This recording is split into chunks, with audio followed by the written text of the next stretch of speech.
ఇలా ప్యాన్ మొత్తం మీద ఇలా వేసుకున్నాం కదండి. వేసుకున్న తర్వాత కొంచెం అట్లకాడుతూ ఇలా గంట పెట్టుకుంటే కాస్తాయి చక్కగా.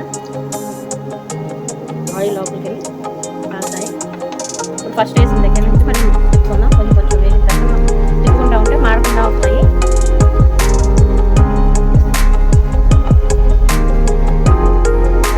చూసుకొని ఒకటి ఏ కాలిందో తిప్పుకుంటాం.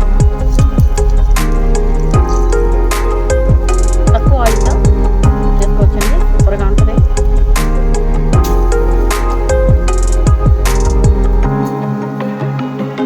దీనికి నేను బస్సనపప్పు పావు కేజీ, సాయంత్రం ఒక 100 గ్రాములు తీసుకున్నానండి.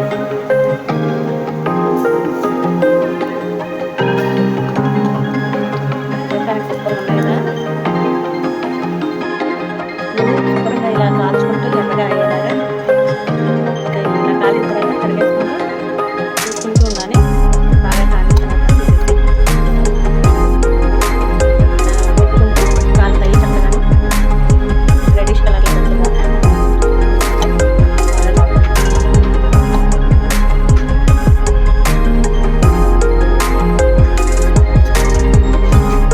ఎలా అయినా సెంటర్లో బాగా కొంచెం మన కాలేదనుకున్నాం ఇలా ప్రెస్ చేసుకున్నాక చక్కగా కావాలి. ఇది సాస్తో కానీ కెచప్తో కానీ ఇలా చేసుకుంది. సాస్తో కానీ టమాటో చట్నీతో కానీ దీంతో అన్నది నాకు సూపర్ ఉంటుందండి. కాలిపోయి సర్వింగ్ ప్లేట్లో తీసేసుకున్నాం. ఒకటి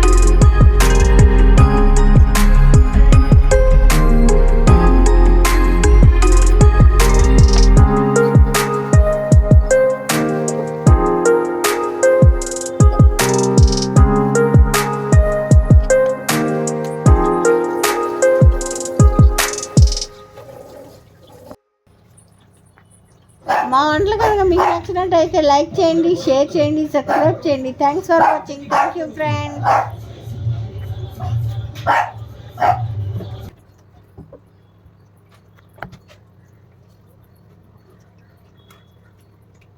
సూపర్ ఉందండి,